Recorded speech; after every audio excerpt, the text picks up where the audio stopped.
Ang mga proyekto ng monorail at cable car sa Baguio City ay nananatiling bahagi ng pangmatagalang plano, gayunpaman, ayon kay Mayor Benjamin Magalong, ang mga naturang low-carbon transit ay kasalukuyang sinusuri pa ang feasibility at viability sa halip na agarang may tayo sa gitna ng matinding trapiko. At bago natin ituloy, kung ikaw ay bago pa lang sa aking YouTube channel ay huwag kalimutan mag-subscribe at i-click na rin ang bell icon para lagi kang updated sa mga bago kong upload video. Ang mga plano para sa monorail at cable car system sa Baguio City ay kasalukuyang aktibong muling pinag-aaralan at isinasama sa mas malawak na smart mobility at transport integrated plans ng lungsod upang maibsan ang lumalalang trapiko.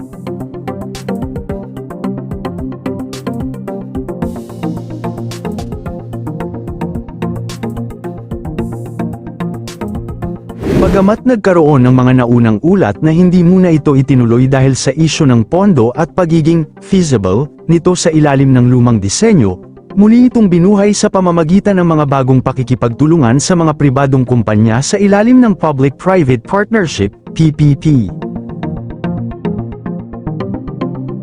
May mga panukala noon na i-connecta ang Baguio sa Pugo, La Union o San Fernando, La Union. Ang konseptong ito kasama ang mga potensyal na ruta sa loob ng lungsod ay patuloy na isinasama sa long-term transportation plans. Ang panukala ng DOST na Automated Guideway Transit, Monorail, na magdurugtong sana sa Baguio Market at La Trinidad, Benguet ay sumasailalim pa rin sa mga masusing pag-aaral. Kasabay nito, ipinahayag ni Mayor Benjamin Magalong na iminumungkahi ng Megawide na isama ang isang in-city cable car system bilang karagdagang proyekto na magkakabit sa terminal patungo sa sentro ng lungsod. Kinokonsulta rin ng French engineering firm na EGES para sa rutang ito.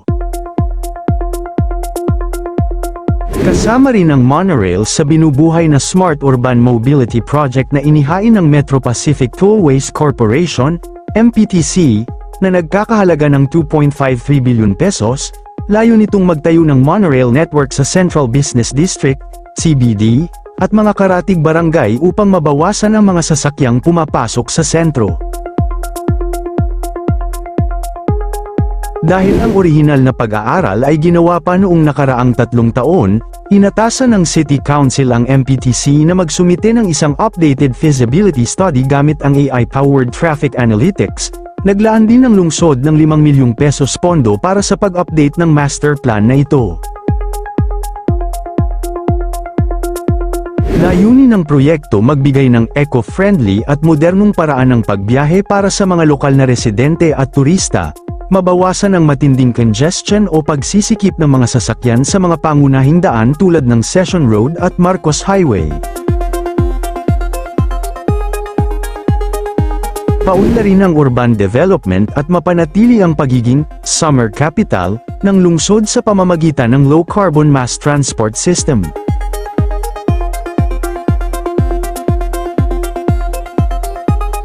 Noong January 2026, pumirma ang lokal na pamahalaan ng Baguio at ang Megawide Construction Corporation ng isang 1.18 bilyong pesos kasunduan para sa pagtatayo ng Baguio City Integrated Terminal, BCIT, sa Marcos Highway. Ang Baguio City Integrated Terminal, Marcos Highway, ang prioridad ng lokal na pamahalaan ay ang pagpapatayo ng terminal. Sa ilalim ng kasunduan sa Megawide Construction Corporation, ang konstruksyon ay magsisimula. Ito ay naglalayong maiwasan ang pagpasok ng mga provincial bus sa sentro ng lungsod upang mabawasan ang pagsisikip. Itatayo ito sa isang 5 ektaryang lupain sa Barangay Duntogan, na humigit kumulang 5 kilometro ang layo mula sa kabayanan ng Baguio. Ito ay magsisilbing solong hinto para sa mga provincial bus, pampublikong utility vehicles, PUV, at lokal na transportasyon. Mayroon itong mga ticketing booth, malalawak na waiting area, at mga pasilidad tulad ng lactation stations, diaper changing rooms, at mga komersyal na espasyo.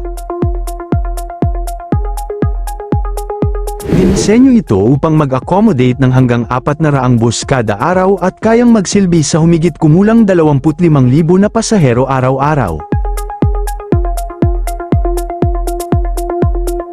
Dahil ang mga aerial transport system ay malaking pasilidad, patuloy ang paghahanap ng LGU ng mga angkop at climate-friendly na alternatibo.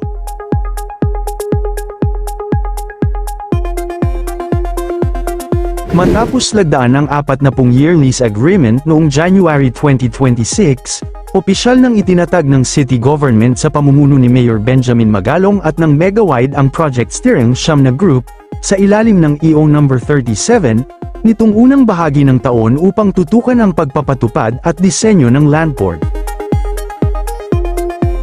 Ang binagong disenyo ng proyekto, updated design, ay sumasailalim sa huling pagsusuri at nakatakdang aprubahan ng City Council ngayong July 17, 2026. Matapos magkaroon ng pinagsamang site inspection noong unang bahagi ng taon, ang konstruksyon sa pamumuno ng Megawide Construction Corporation ay nakaplanong magsimula sa mga susunod na buwan ng taong ito o simula ng 2027. Ang bagong landport na ito ay magsisilbing transfer point para sa mga provincial buses at PUVs na papasok at lalabas ng Baguio, kung saan inaasahang dadaan ang mga ruta patungong La Union, Pangasinan, Tarlac, Pampanga, Bulacan, Metro Manila, at Cavite.